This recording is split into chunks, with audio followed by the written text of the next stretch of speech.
कर्जमाफीचा शब्द आम्ही दिलेला आहे महायुतीने आणि जाहीरनाम्यात दिलेला आहे. मी आपल्याला सांगू इच्छितो हा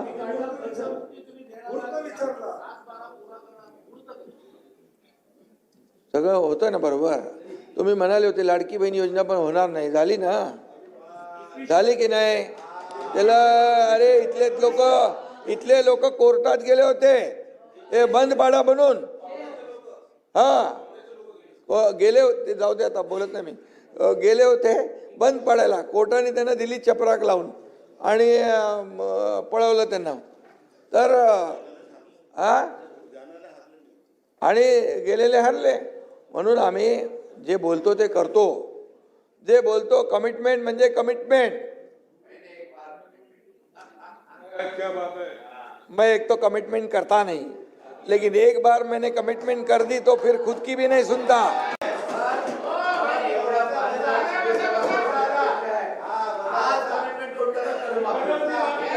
कर्ज माफी आम्ही करणार आणि करणार म्हणजे करणार. तुम्ही तुमच्या समोरच करणार आणि त्यामुळे चिंता करू नका. सतेज पाटील, सचिन अहिर या सदस्यांनी देखील शेतकऱ्यांच्या मदतीबरोबर तुम्ही ठीक आहे. आपल्याला तर शेतकऱ्यांच्या बाजू बोललंच पाहिजे. त्याशिवाय शेवटी आपण सगळेजण विरोधी पक्ष काय सत्ताधारी पक्ष काय हे आपण शेवटी सभागृहामध्ये या महाराष्ट्रातल्या लोकांसाठी हे अधिवेशन असतं.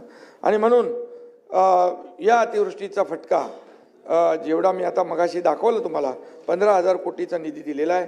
उरलेल्या शेतकऱ्यांना देखील ही मदत जाते आहे आणि एकही शेतकरी मदतीपासून वंचित राहणार नाही हा देखील आमचा शब्द आहे आणि आमचा प्रयत्न आहे.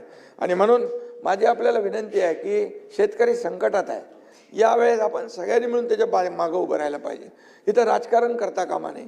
काही लोक गेले कुठे कुठे जाऊन आले तिकडे आणि परत आले, पण आम्ही गेलो जिकडे तिकडे सरकारची मदतही गेली, त्यांना त्यांचं जीवनावश्यक वस्तूही गेल्या.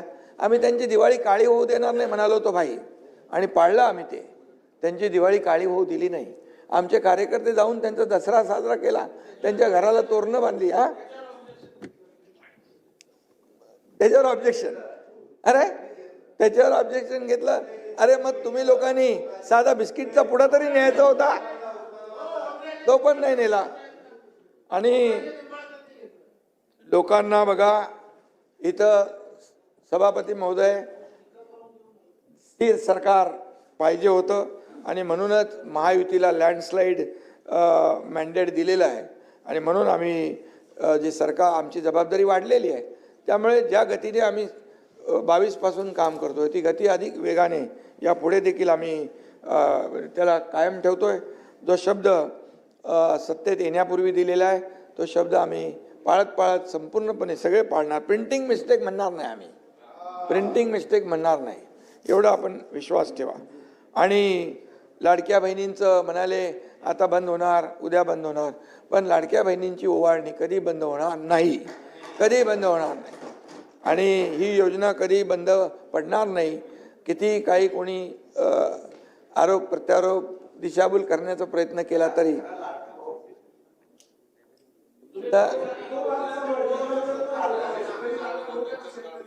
आणि त्यामुळे किती काही हे केलं तरी लाडकी बहीण योजना कधी बंद होणार नाही.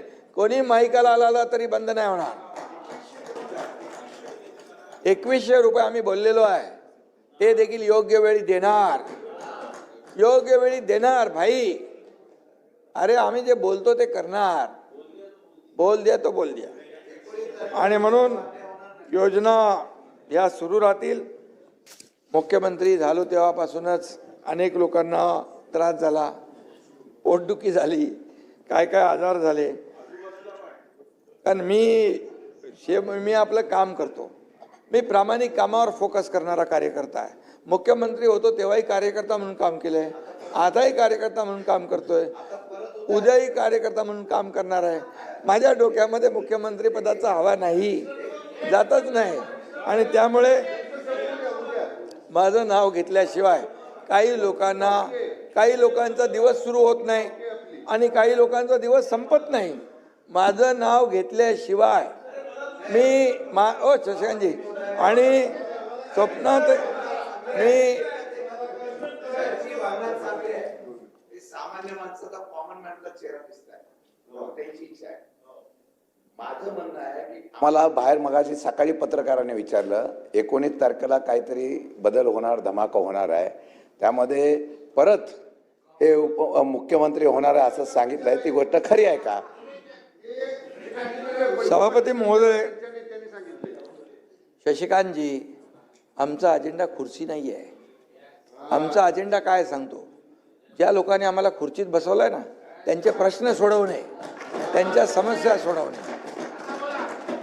त्यामुळे तुम्ही काही तुम्ही हितचिंतक आहात, आभारी आहे आपला, परंतु आपल्याला सांगतो मी, आमचा अजेंडा जो आहे, बघा, सोन्याचा चमचा घेऊन जन्माला आम्ही आलो नाही, परंतु या महाराष्ट्रातल्या सर्वसामान्य लोकांच्या आयुष्यात सोन्याचे दिवस आणण्याचा प्रयत्न आम्ही करणार.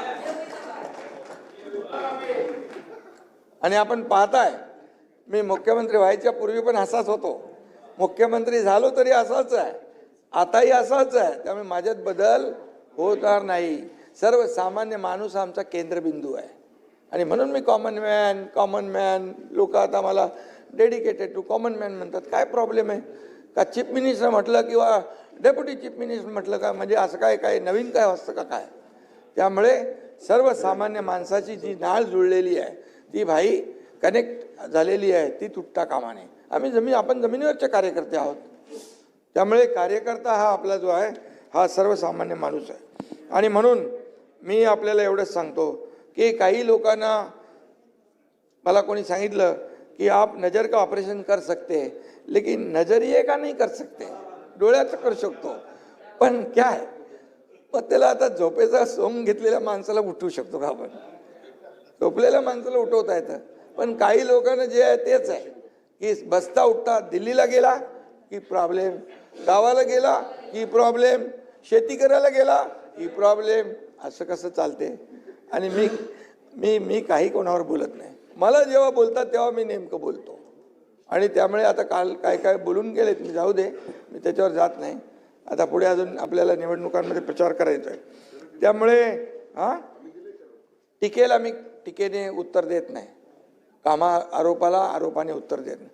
सचिनजी बरोबर आहे की नाही? मला तुम्ही कधी असं बिलो द बेल्ट कधी आरोप करताना कोणाला बघितलंय? मी कधी नाही. मला आरोप करतात, मग मी चांगल्या भाषेमध्ये त्यांना उत्तर देतो, सभ्य भाषेत. आणि विरोधी पक्षनेता द्या, नाही तर उपमुख्यमंत्री पद रद्द करा. अरे तर काय संबंध आहे त्याचा? मी मुख्यमंत्री होतो तेव्हाही मला बोलायची घटनाबाह्य आहे, उपमुख्यमंत्री झालो तरी घटनाबाह्य आहे. मग घटना मानतच नाहीत त्या लोकांनी, हे बोलावं ही शोकांतिका आहे. मग आता महाविकास आघाडीच्या सरकारमध्ये आता अजितदादा इथं होते मगाशी, ते कोण होते? उपमुख्यमंत्री होते ना. देशामध्ये किती इतिहास आहे, कितीतरी सुप्रीम कोर्ट हायकोर्ट वाचून घ्यायला पाहिजे ना, थोडा अभ्यास माहिती घेतली पाहिजे. आणि त्यामुळे जे काही ते जाऊ द्या, मला बोलायचं नाही. परंतु किती काही म्हटलं, घटनाबाह्य काही असं तरी सुद्धा मला काय माझ्यावर परिणाम होत नाही. मी माझं काम करत असतो. किती आदळआपट केली ती माझं काम चालू आहे आणि मग मला कामावर फोकस आहे, बाकी मी टीकेकडे लक्ष देत नाही. पण ही जी काही जळजळ मळमळ आहे ती पदावर नाही आहे.